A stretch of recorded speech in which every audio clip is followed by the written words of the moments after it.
गिबियावनो बयखौबो आंनि जेएम बड' स्टाडि इउटुब चेनेलाव बरायनो लागायनाय जाबाय। दिनैनि भिडिअ आङो लाबोदों आसाम पुलिसनि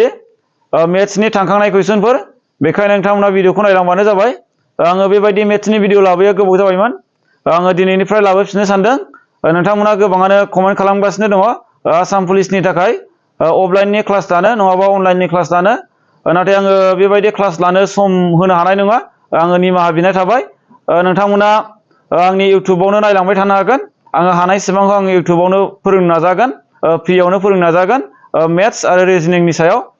सम सम आङो जिखिनिबो लाबोगोन नोंथांमोना नायलांबानो जाबाय। आरो नोंथांमोना कमेन्ट खालामबानो जाबाय। जाय बिथांमोना आसाम पुलिसनि फिजिकेल टेस्टआव क्वालिफाइड जाबाय नोंथांमोना कमेन्ट खालाम। आरो बेबायदि आसाम पुलिसनि थाखाय मेथ्स आरो रिजनिंनि भिडिअ नांगौ ना नाङा नोंथांमोना कमेन्ट खालामनो हागोन। कमेन्ट खालामोबा मोजां जायो। नोंथांमोना जुदि बेबायदि भिडिअ लाबोबाय थानांगौ जुदि जायोबा आङो लाबोबाय थानो नाजागोन। सम मोननाय खिबांखौ आङो जेब्लायबो सम होनो नाजागोन। आङो नोंथांमोनाव मोनसे खावलायनायसो सानदों। जाय बिथांमोना आसाम पुलिसनि फिजिकेल टेस्टआव क्वालिफाइड जाबाय नोंथांमोना रिटेन एग्जामनि थाखाय थियारि जादो। आरो जाय बिथांमोना कमेन्ट खालामगासिनो दङ अफलाइन एबा अनलाइननि क्लास लानो, आङो बेबायदि क्लास लानो हानाय नङा। आङो बेखायनो ओरैबायदि सानदों माने आङो आसाम पुलिसनि थाखाय बिजाब बायनानै मेथ्स आरो रिजनिं आरो जिकेनि भिडिअ लाबोबाय थानाय इउटुबनि गेजेरजों नोंथांमोना बेखायनो सोरबाफोर हेफाजाबफोर खालामनो गोसोबा खालामनो हागोन। आङो वाट्सएप नाम्बारखौ आङो डिसक्रिपसनाव होनाय जागोन। बे वाट्सएप नाम्बाराव वाट्सएप खालामबानो जाबाय सोरबाफोर जुदि हेफाजाब खालामनो गोसोबा। मानोना आंना इउटुबा मनिटाइजेसन जादोंबाबो माने आङो जानाखि मोननांगौ बेखौ मोनजोबनाय जायाखै नालाय, मोनथ'नाय जायाखै जेबो। अब्लाबो आङो भिडिअखौ लाबोगासिनो दङ। माने आंना माखासे आद्रा जानानै दंबावो। बेखौ आङो जेब्ला कमप्लिट जागोन अब्लासो मोनगोन। मानोना आंना इउटुब चेनेलाबो गोदानसो नालाय। दा कुइसन नाम्बार 1आव दं नैबायदि। दा बे कुइसना जाहैबाय 2022 मायथाइयाव फैनायनिमोन। 2022 मायथाइनि आसाम पुलिस कनस्टेबलनिमोन बियो। कनस्टेबल लेभेलनिमोन बियो। दा बाहाय ओरैबायदि सोंदों नै कुइसना। इंराजिखौ आङो फरायग्रोनोसै। बाहाय दिनै if 2 cow and horse buy in 9,000 and 8,000 and sold it for 8,500 what is the percentage of loss? दा बर'आव ओरैबायदि सोंदों नै जुदि मानै मोसौ आरो गरायखौ 9,000 आरो 8,000 राङाव बायो आरो बेखौ 8,500 राङाव फानदोंमोन, खहानि जौखोन्दोआ बेसेबां? थारमाने बाहाय खहानि जौखोन्दोखौ दिहुननांगौ आरो। आङो ग्रेड 4नि आरो ग्रेड 3नि थाखाय आङो बेबायदि पार्सेन्टनि गोबां भिडिअ लाबोबाय। नोंथांमोना नायहैनोबो हागोन। नायोब्ला पार्सेन्टनि थाखाय आङो गोबां फर्मुलाफोर होलांबाय। बे फर्मुलाफोरखौ आङो सिगांनि भिडिअफ्राव दङ। नोंथांमोना नायहैनो हागोन। पार्सेन्टेजनि माखासे भिडिअफोर दङ। दा ओरैबायदि होनदों मानो मोसौ ओमफ्राय मानो गराय। दा बिसोरखौ मानि बायदोंनो मोसौखौ 9,000नि बायदों ओमफ्राय गरायखौ 9,000नि बायदों। ओमफ्राय फानफिनदों बियो बेसेबांनि फानदोंनो 8,500 राङाव फानदों। दाना 8,500 राङाव फाननानै खहाया बेसेबां जाखो बिनि जौखोन्दोखौ दिहुननांगौ। बेसेबां खहा जादों बेखौ सोङाखै, बिनि मा दिहुननांगौनो खहानि पार्सेन्टखौ दिहुननांगौ। होमबा जों दाना बेखौ जोङो बेसेबांनि बायदोंमोन जों बेखौ दाजाबनो नायग्रोनांगोन। दाना नायनो बायनाया जोंना मोननै मा होनो 9,000 आरो 8,000। जोंना 9,000 जों 8,000 जों दाजाबग्रोदो बायनायखौ बेसेबांनि बायदोंमोन। 9,000 आरो 8,000 दाजाबबा जोंना मा जागोन 17,000 जागोन। जोङो 17,000 जागोन। बेखौ जोङो डाइरेक्ट 17,000 लिरनो हाबाय। 17,000 जाहैबाय नै। दा 17,000नि बायदोंमोन। दाना फाननाया बेसेबां फानदों 8,500 राङाव फानदों। गोबां लस जानानै फानदों बियो। होमबा बेखौ जोङो माइनास खालामदो। बेसेबां खहा जादों जों बेखौ नांग्रोगोन फार्स्टआव। बेसेबां खहा जाखो जों बेखौ नांगोन। लसखौ जोंनो नांगोन। लसखौ मोननो थाखाय जों मा खालामनांगोन बायनाय बेसेननिफ्राय फाननाय बेसेनखौ दानख'नांगोन। होमबा दाना बे लसखौ मोननो थाखाय जोंना मा खालामनांगोननो बे बायनायनिफ्राय फाननायखौ दानख'नांगोन। फाननाया बेसेबां 8,500मोन फाननाया। दाना बेसेबां लस जादोंनो बेना। लस जानाया जोङो नायनो हायो। दानख'योबा जों मोनो 0 थांबाय, 0आ जोबबाय। दाना बेयो मा जाबाय 10निफ्राय 5 थांबाय, 16निफ्राय 10 थांबाय 8। 8,500 8,500 राङा बेना मा जाबायनो बेना लस जाबाय। दाना बे 8,500नि जों मा दिहुननांगौ पार्सेन्टखौ दिहुननांगौ। लसनि पार्सेन्टखौ दिहुननांगौ। दा जोंना लसनि पार्सेन्ट दिहुननायनि फर्मुला मोनसे दंखायो। बे फर्मुलाया जाहैबाय ओरैबायदिनो लस पार्सेन्ट दिहुननायनि फर्मुलाया जोंना बोरैमोन। जोंना गोजौआव मा जायो 100 इनटु मा जायो लस। बेसेबां लस जादों बे जागोन। दाना लसआ बेसेबां जादों 8,500 लस जादों। नै 8,500 राङा लस जादों। बेखौ डाइरेक्ट होखानो हाबाय जोङो। ओमफ्राय दाना गाहायाव मा थागोन बायनाया गाहायाव थागोन। बेसेबांनि बायदोंमोन बायनाया मोननैजों बे जाहैबाय नै 17,000 रांनि बायदोंमोन। दाना बेहाय दानलायनानै मा जायो बेनो जागोन जोंना जौखोन्दोआव थांसिगोन बेनो दा बाहाय जोङो पारसेन्ट होदेरनो हासिगोन दाना नायनो दानलायलायोबा मा जागोन जोंना 0 जों 0 दाननो हायो 0 जों 0 दाननो हायो आरो 0 जों 0 दाननो हायो जोंना दा मा खालामनांगौ नैबे 85 खौ 17 जों राननांगौ दाना 17 जों जुदि 85 खौ रानबा बेसेबां मोनगोन 17 सानजाब बा मा जायोनो 85 जायो 17 जों 5 जों सानजाबबा 85 जायो नोंथांमोना सानजाबनो नायनो हागोन 85 खौ 17 जों रानबा 5 मोनबाय दाना गोजौआव मादाखौ जोंना 10 थाबाय आरो 5 थाबाय 10 जों जोंना 5 जों सानजाबा जागोन 10 सानजाबा 50 होनबा मा जागोन 50 जागोन 50% जासिगोन बेयो 50 जौखोन्दो जासिगोन दा होनबा एन्सारा मा जागोन अपसनफोरनि गेजेराव अपसन ए आनो जागोन बेनि थार फिननाय जोंना नैबे आसाम पुलिसनि रिटेन एग्जामाव पारसेन्ट दिहुननाया मोनसे नङा मोनसे फैगोन बेखायनो नोंथांमोना पारसेन्ट दिहुननायखौ मोजाङै सोलोंबानो जाबाय आङो उननि समाव लाबोबावगोन बेबायदि पारसेन्ट दिहुननायनि सोमोन्दै आङो भिडिअ लाबोफिनगोन दिनैनि भिडिअआ जागोन थांखांनाय कुइसनफोरखौ मावफुंनो होनाय बेखौल' आङो दिनै मावफुंनो होगोन आङो बिनि उनावहाय माखासे सिलेबास बायदि आङो कुइसनफोरखौ लाबोगोन दा कुइसन नम्बर 2 सोंदों कुइसन नम्बर 2 दङ नै 0.06% of 800 is मा होनदों बर'आव 800 नि 0.06 जौखोन्दोआ जादों मा होनदों 800 नि 0.06 जौखोन्दोखौ दिहुननांगौ माने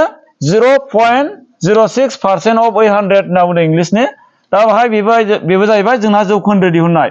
दा बाहाय ओरैबायदि जागोन बियो 800 नि माने 800 नि होननाय लोगो जोंना मा होनांगौ सानजाब होनांगौ मा होनांगौ बाहाय 0.06 जौखोन्दो दा बेखौ दिहुननांगौ दा जोङो फार्स्टआव जोङो मा खालामनानै लाग्रोनो हायो नैबे जोंहा दशमिक दङ बेखौ बोखारग्रोनानै लानो हायो माने जोंहा दशमिकखौ बोखारग्रोनांगौ दशमिकखौ बोखारोबा जोंना मा जागोननो जोङो दशमिकखौ बोखारोबा मा जागोन दशमिकखौ बोखारोबा बाहाय नैखौ गोसोआव लादो नैबे दशमिकनि उनाव मोनबेसे अनजिमा दं मोनसे मोननै अनजिमा दङ होमबा गाहायाव मा सानजाबगोन जोङो 100 होगोन ओमफ्राय बाहाय मा जागोन 6 जासिगोन बियो दशमिकआव नि उनावहाय मोनसे थायोबा जोंना 10 जागौमोन मोननै थानायखाय जोङो 100 होनो हायो मानोना बेखौ 100 जों सानजाबोबा नैबे दशमिकआ गोमोरो बेखायनो डाइरेक्ट 6/100 बेबायदि होनो हागोन बाहाय दशमिकनि उनाव जुदि मोनथाम मोनबा जोंना मा जागौमोन 1000 जागौमोन बेखौ गोसोआव ला दा ओमफ्राय जोंना पारसेन्ट दिहुननांगौखाय मा सानजाबनो हाबाय 1/100 बेखौ जोङो मा खालामनो हाबाय सानजाब दोननो हाबाय ओमफ्राय जोङो पारसेन्ट होबानो जाबाय दा नायनो जोङो मा जायो एन्सारा दा बाहाय जों ओरैबायदि खालामनांसिगोन नै 0 जों 0 दाननो हाबाय 0 जों 0 दाननो हाबाय जोंना मा थाबाय होनबा गोजौआव 8 6 आरो 1 थाबाय होनबा 8 सानजाब 6 जायो 8 सानजाब 6 जाहैबाय जोंना 8 सानजाब 6 48 जायो होनबा गोजौआव 48 जाहैबाय गाहायाव मा थाखो 100 थाबाय नै गाहायाव 100 थाबाय दाना 48 खौ 100 जों राननानै मा मोनो बेनि एन्सार जासिगोन 48 खौ 100 जों रानोबा मा मोनो जोङो बाहाय नायनानै डाइरेक्ट सिनायखायो जोङो नै बाहाय 100 नालाय ओंखायनो मोनसे 0 फैग्रोगोन पइन्ट फैगोन ओमफ्राय मा जागोन 48 जासिगोन होमबा एन्सारा मा जागोन बे पारसेन्ट थाबाय अपसनफोरनि गेजेराव अपसन ए आनो जागौमोन बिनाबो फिननाया ए जागोन बिनि फिननाया दा नोंथांमोना राननानैबो नायनो हागोन बेखौ 48 खौ 100 जों रानोबा माबायदि जायो आङो राननानैबो देखायनोसै दा बाहाय जोङो बेखौ 48 खौथ' जोङो 100 राननो हाया नालाय बेखायनो जों मा खालामनांगौनो बेवहाय 0 दशमिक होनांगौ दशमिक होनाय लोगो लोगो 0 मोनसे फैगोन ओमफ्राय दाना 100 जों जोङो 4 सानजाबा मा जाबाय 400 जाहैबाय बियो ओमफ्राय गाहायाव मा फैबाय लाथिख' फैबाय 8 फैबाय नै दाना जोंना बे 80 खौथ' जों राननो हाया दा नैबाहाय 0 मोनसे जोङो होदेरबाबो जेबो उसुबिदा गैला दाना बेयाव मोनसे 0 होदेरदो होमबा 100 जों 8 सानजाबबा 800 बेबायदि जासिगोन नै होमबा एन्सारा बे ए आनो जाहैबाय दा कुइसन नम्बर 3 आव दं नैबायदि 8039 सानजाब 2754 समान समान 2754 सानजाब थारमाने 8039 जों 2754 जों सानजाबनानै बेसेबां मोनदों नैबे अनजिमाजों सानजाबनोबो एखेखौनो मोननांगौ होमबा जों बेहाय नायोबा नुयो थारमाने मा होनो 8039 जोंनो जोंना बेजों सानजाबदों नालाय होमबा बे 2754 जों मा सानजाबनांगोन जोंना नैबे 8039 खौ सानजाबनांगोन होमबासो बिसोरनि सानजाबगासेया एखे जागोन एखे जानांगौ जायोब्ला बेबायदि जानांगोन होमबा एन्सारा मा जागोन अपसनफोरनि गेजेराव अपसन ए आनो जागोन बिनि फिननाय जोङो बेखौ नायोबानो मोजाङै सिनायखायो जोबोद गोरलै बेफोरो कुइसनफोरा नोंथांमोना बेफोर कुइसनफोरा फैयोबा बयबो हाखागोन आरो उननि समाव जोंना बेबायदि इसेबां गोरलै कुइसन फैयाबो जानो हागौ बेखायनो जोङो एसे नोजोर होनांगोन दा कुइसन नम्बर 4 आव दं बेबायदि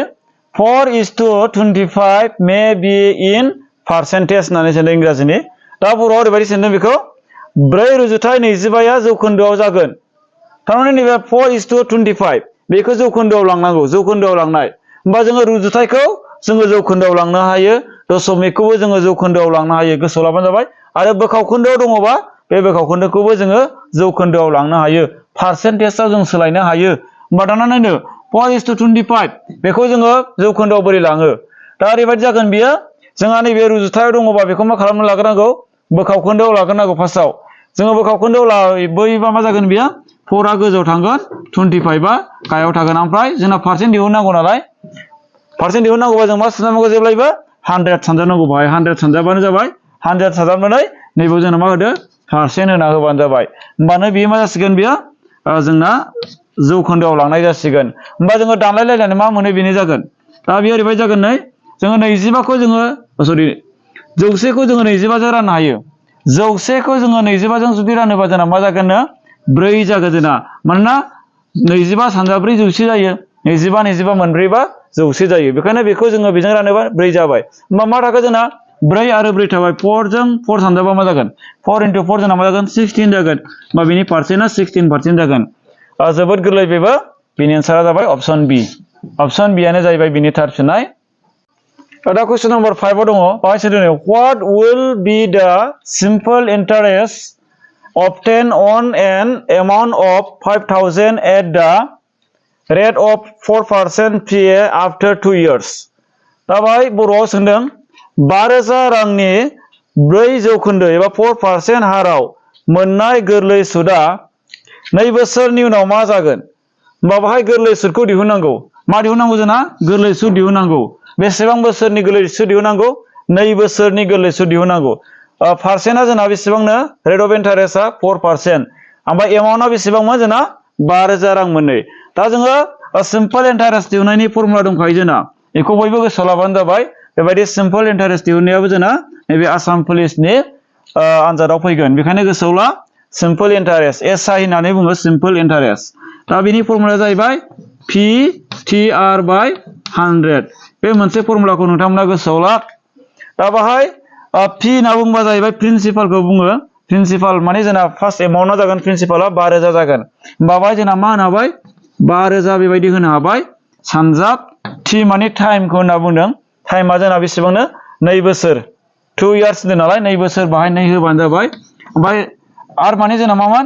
रेट अफ इन्टारेस्ट होननानै बुङो सुदनि हारा बेसेबांनो 4% बेखायनो बेयाव 4 होना होबानो जाबाय गाहायाव मा थाबाय जोंना 100 थाहैबाय दाना जोङो दानलायलायनानै मा जायो बेखौल' जोङो नायदो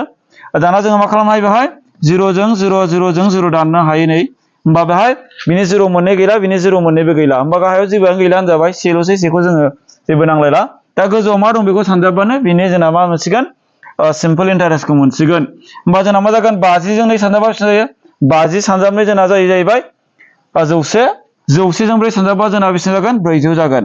400 जासिगोन 400 रां जागोन आरो होमबा एन्सारा मा जागोन अपसनफोरनि गेजेराव अपसन ए आनो जागोन बिनि थार फिननाय जोङो बेबायदि गोरलै सुद दिहुननायनि फर्मुलाखौ गोसोआव लानानै नोंथांमोना बे फर्मुलाजोंनो दिहुनबानो जाबाय मोजाङै गोसोआव ला लिरख'नानै लाबानो जाबाय नट खालामबानो जाबाय बे फर्मुलाखौ माने SI = PTR/100 दा कुइसन नम्बर 6 आ दङ बाहाय दङ जाहैबाय 9,999 दाजाब 999 दाजाब 99 दाजाब 9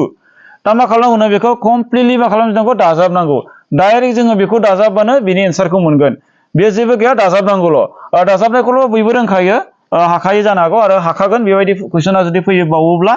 सिगाङावथ' बे कुइसनानो फैदोंमोन जाहैबाय दा एबाराव फैगोन ना फैया बुंनो हाला अब्लाबो जोङो नायनांगोन दाजाबनो नायनायनो दाना मा जायो दाजाबनोसै जोङो 9,999 दा बेखौ जोङो नैबेजों दाजाबगोन 999 जों ओरैबायदि खालाम सोरबाफोर दाजाबनायाव एसे प्रब्लेमबा जोङो बेबायदि मोननै दाजाबबानो जाबाय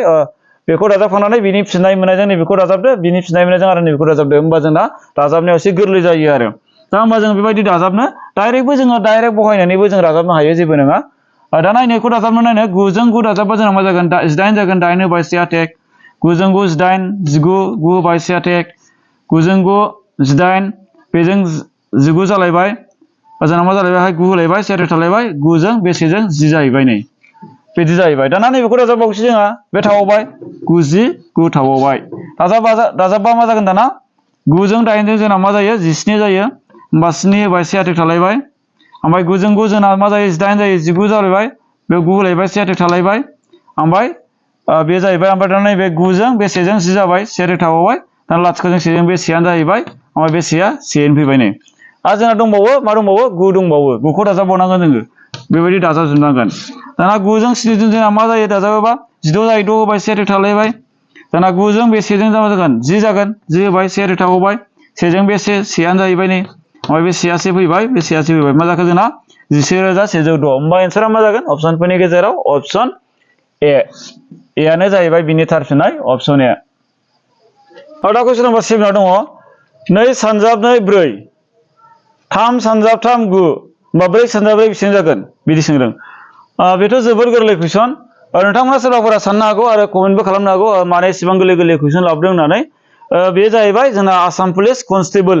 ABUB आव फैनायमोन बेखायनो आङो लाबोनाय जादों गोरलैबाबो लाबोनाय जाबाय मानोना जोङो नोंथांमोना साननो हागौ नालाय आसाम पुलिसाव माबायदि कुइसन फैयामोन सिगांफोराव मेथ्सनि थाखाय बेखौ साननो हागौ बेखायनो आङो लाबोनाय जादों दा जोङो बेखौथ' बयबो मिथिखाबाय 4 सानजाब 4 बेसेबां जायो 16 जायो होमबा एन्सारा अपसन बि आनो जाहैबाय बिनि थार फिननाय बेफोरो बायदि कुइसना जुदि फैबावोबाथ' जों बयबो हाखागोन गोरलैयानोखा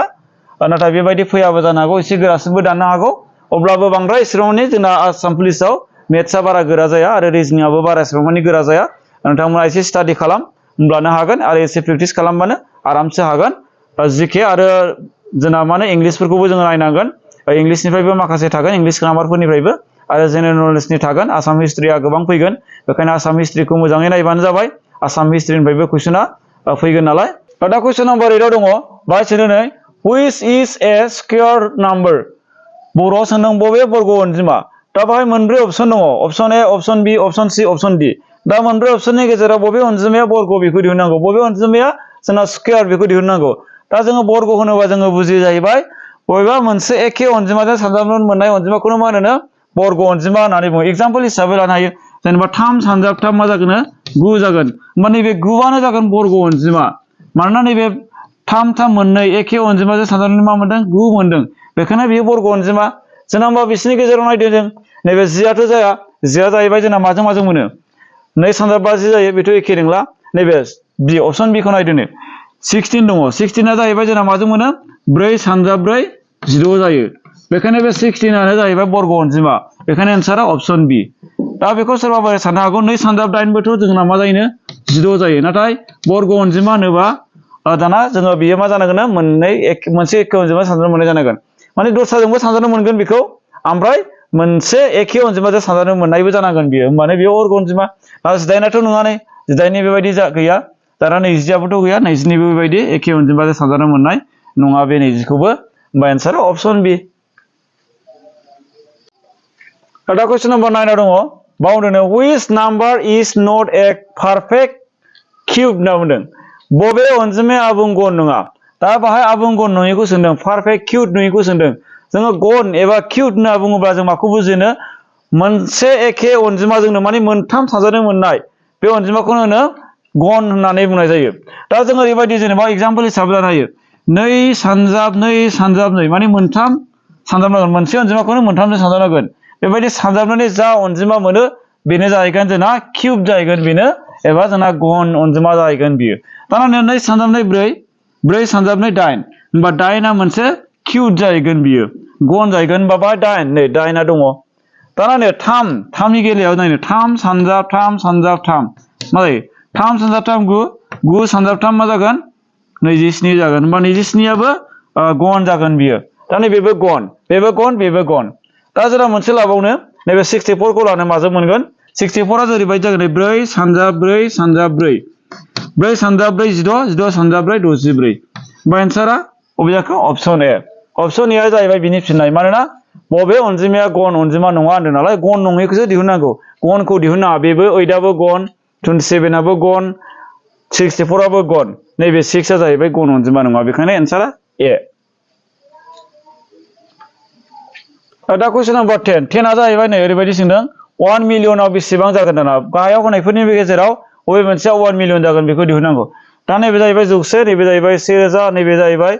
मुंसे मुंजि मुंजौ रोजा उजुर लाख 1 लाख नैबे जाहैबाय मुंसे मुंजि मुंजौ रोजा उजुर लाख 10 लाख दङ होमबा बबेया जाहैगोन मिलियन जोङो मिलियन होननाय लोगो लोगो जोंहा बेखौ मा साननाय होनना बुङो गेजेर हायुङारि साननाय होनना बुङो बेखौ जोङो मिलियनखौ ओरैबायदि खालामनो हायो गोसोआव ला जोङो मोनथाम जोङो बारनो हायो नैबेसोरखौ जों मोनथाम जिर' लाबाय बेखौबो मोनथाम लाबाय नैबे मोनसे आग्लायबाय दाना फार्स्टनिखौ जों मा होनगोन जौ होनगोन नैबेहाय रोजा जाहैबाय नै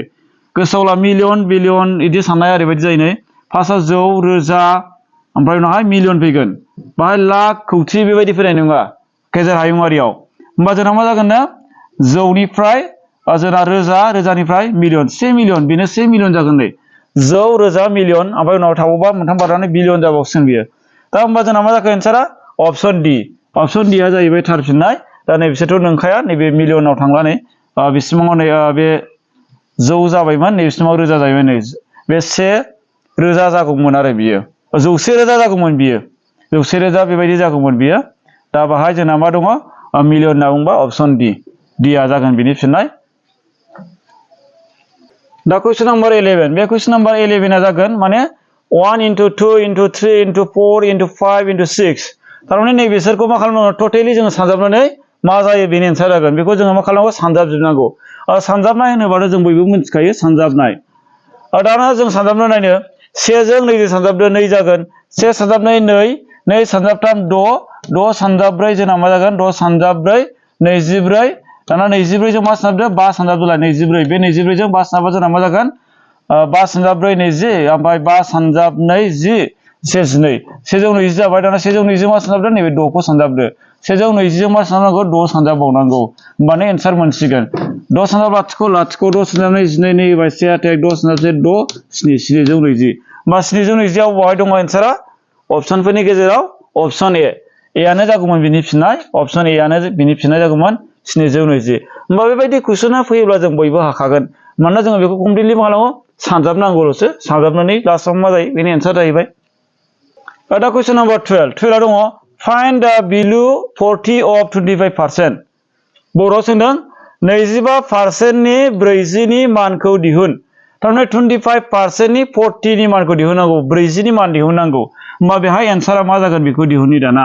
मा होनदों 25% होननाय लोगो लोगो गोसोआव जों मा होनो हायो बेखौ जुदि गावखोन्दायाव लाङोबा गाहायाव मा जागोन 100 जागोन 25% होननाय लोगो लोगो जौसेनि मादाव 25 होनाय जादों बियो पारसेन्ट होनोबा बेबायदि खालामबानो जाबाय जोङो बेबायदि खालामनो हायो गाहायाव 100 होनानै 25 आ गोजौआव थाबाय पारसेन्ट होननाय लोगो लोगो दाना नि होननाय लोगो लोगो जों जेब्लायबो मा लिरनो हायो सानजाब होनो हायो ओमफ्राय बेहाय मा जाबाय 40 जाहैबाय जों दाना दानलायलायनो मा जायो दानोबा जोंनो जासिगोन 0 खौ 0 जों दाननो हाबाय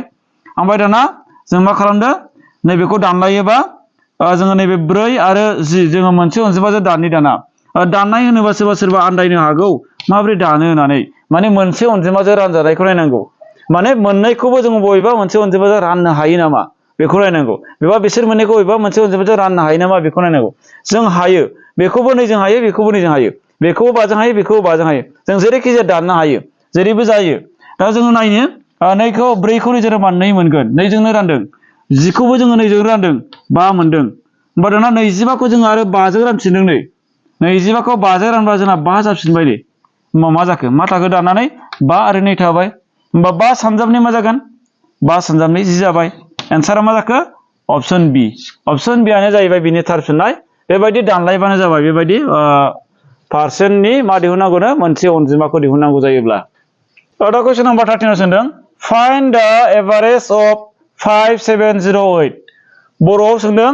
5708 नि गेजेर मानखौ दिहुन माने नैबे अनजिमा मोनब्रैनि 5708 बे अनजिमा मोनब्रैनि मा दिहुननांगौनो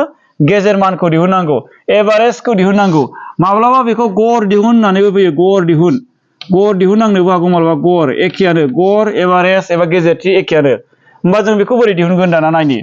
दा जों ओरैबायदि खालाम बेबायदि एभारेज एबा जोंना गेजेर मान दिहुननाय फैयोब्ला बेहाय मोनबेसे जोंना डिजिट होनाय दङ मोनबेसे अनजिमा होनाय दङ बेखौ कमप्लिटलि दाजाबजोब ओमफ्राय मोनबेसे दङ बेजों रानबानो जाबाय दा नायनो बाहाय मा दङ जोंना 5 दङ दाजाब 7 दङ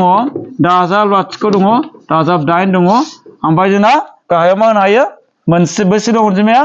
1 2 3 4 4 दङ जोंना 4 जों जों राननांगोन होमबा दाजाबजोबोबा जोंना मा जागोन दाना जोङो बेखौ दाजाबनो नायनांसिगोन दाजाबोबा जोंना जाहैबाय 5 जों 7 जों जोंना दाजाबबा जायो 12 जायो 12 जों जोंना 8 जों दाजाबबा मा जागोन 12 जों 8 जों 20 जाहैबाय बे लाथिख'आथ' गैखाला लाथिख' दाजाबा बे एखेयानो जाहैबाय 20 होमबा 20 जाहैबाय गोजौआव गाहायाव 4 जाहैबाय दाना 20 खौ 4 जों बेसेबां मोनो 4 सानजाबबा 20 जायो होमबा 5 जागोन होमबा बिनि एभारेजआ बिनि गড়आ बेसेबां जाखो अपसन ए नि 5 आनो जाहैबाय अपसन ए आनो बिनि फिननाय जाहैबाय अपसन ए आनो जागोन बिनि थार फिननाय बेबायदि एभारेज दिहुननाय बेखौ आङो सिगांनि ग्रेड 4 नि थाखायबो आङो भिडिअ लाबोखांबाय नोंथांमोना सिगाङावबो नायखादों जानो हागौ ग्रेड 4 नि थाखाय नायनायाव नोंथांमोना नायदोंबा बुजिखादों जानो हागौ बियो जोबोद गोरलै जेब्लायबो गोसोआव लाबानो जाबाय एभारेजखौ जों माबोरै दिहुनो दाना कुइसन नम्बर 14 आव दङ बाहाय 9 दङ माने बे सोंनायसिन दङ ओमफ्राय 6 दङ इनटु 4 दङ इकुवेल 12 दङ थारमाने बेखौ जोङो समानथायखौ जोङो दिहुननानै बेखौ दाजाब एबा दानख'लायनानै एबा सानजाबलायनानै एबा रानलायनानै मावनांगौनो 12 मोननांगौ जोंना दाना नायनो दाजाबबा 12 मोनगोन ना दानख'बा मोनगोन दाना बेहाय जों दाजाब होनायनो बाहाय दाजाब होयोबा जोंना मा जागोन 9 जों जोंना 6 जों प्लास खालामबा 15 जाबाय 15 जों 4 इनटु खालामबाथ' जोंना 12 मोनला 66 जाहैबाय बियो बेखायनो दाजाबबा जानाय नङा बियो जोङो राननाय होबाबोथ' जानाय नङा बियो रानोबाथ' जानाय नङा 9खौ जोङो 6 जों राननो हाया सानजाब होयोबाथ' नै बाहाय सानजाब होयोबा 9 सानजाब 6 जोंना मा जायो 54 जाहैबाय 54 आरो 4 सानजाबबाथ' जोंना 12 मोनला होमबा जों दाना दानख'खौ होनानै नायनो होमबा जोंना 9 दानख' जोंना 6 समान मा होनो सानजाब 4 जोंना मा जायो नायनो 9 निफ्राय जोंना 6 दानख'योबा बेसेबां जायो 9 निफ्राय जुदि 6 दानख'योबा 3 जाहैबाय सानजाब 4 जाहैबाय 3 सानजाब 4 12 जाहैबाय होमबा मा जागोन बाहाय नैबे सोंनाय सिनाव मा जानांगौनो माइनास सिन जानांगौ होमबा थार फिननाया अबे जागोन अप्शन डि डिआ जाहैबाय बिनि थार फिननाय होमबा जोंना बेबायदि सिन फज'नायाबो जोंना फैयो आरोना आसाम पुलिसाव होमबा जोङो माबोरै खालामगोन जोङो बे सिनफोरखौ होनायनानै दाजाबलायनानै एबा दानख'लायनानै जोङो मा जायो बेखौ जोङो दिहुननांगोन होमबा जोङो बेयाव दानख'नाय लोगो लोगो बे 12 जाहैबाय दा कुइसन नम्बर 15 आव दङ 15 आव सोंदों नै if 2x minus 3 equals 7 find the value of x बर'आव सोंदों जुदि 2x minus 3 equals 7 x नि मानखौ दिहुन थारमाने नैबे समानथायनिफ्राय x नि मान दिहुननांगौ होमबा बियो जोबोद गोरलै x नि मान दिहुननाया जोंना मा खालामनो हायो 2x minus 3 समान 7 दं नालाय बा x नि मान दिहुननांगौ नालाय जाय x गैया बेखौ जोङो समान समानै ओरै बारहोहरनांगौ आग्राजों होमबा 2x खौ जों लाखिबाय माने माइनास 3 समान सिन बारबा मा जाहैगोन ओरै माइनास मोननै प्लास जाहैगोन बियो होमबा 7 जों 3 जों प्लास खालामोबा 10 जाहैगोन बियो माने 3 आरो प्लास जाहैगोन दे प्लास खालामोबा 10 जाहैबाय दाना जोङो मा खालामदो नैबे 2x दाना x नि मान दिहुननांगौ नालाय जोङो x खौ लाखिनानै 2 खौ बारहोहरगोन बिसोर मा जाना दं सानजाब जाना दं x आ थालांबाय होमबा 10 खौ जोंना बे 2 आ मा जाहैसिगोन रानहैसिगोन माने सानजाबा राननाय जाहैयो गोसोआव ला दाजाबबा दानख'बा दाजाब ओमफ्राय सानजाबबा राननायबा सानजाब बेबायदि जाहैयो बेखौ गोसोआव लाबानो जाबाय बिसोरो सानजाबलायनानै दं नालाय ओंखायनो बियो रानहैबाय होमबा जोंना x नि माना मा जागोन 10 खौ जोङो 2 जों रानबा मा मोनो 5 मोनो बेखायनो एन्सारा मा जागोन अप्शनफोरनि गेजेराव अप्शन डि डिआनो जाहैगोन बिनि थार फिननाय होमबा जोंना x नि मान दिहुननाया बेबायदि आरो दिनैनि भिडिअआ बेखिनियानो भिडिअखौ जोबजासे नायनायनि थाखाय साबायखर आरो उननि भिडिअआव लोगो मोनलायफिनगोन भिडिअखौ मोजां मोनोबा लाइक खालामबानो जाबाय आरो लोगोफोरनो शेयार खालाम आरो चेनेलाव जुदि गोदानबा चेनेलखौ साबस्क्राइब खालामबानो जाबाय बेबायदिनो साख्रिनि आनजादफोराव फैथावना मेथ्स रिजनिं जिखिनि सोंलुफोर मोनबाय थागोन बेखायनो साबस्क्राइब खालामनानै लाबानो जाबाय गोजोनथोंसै थेंक इउ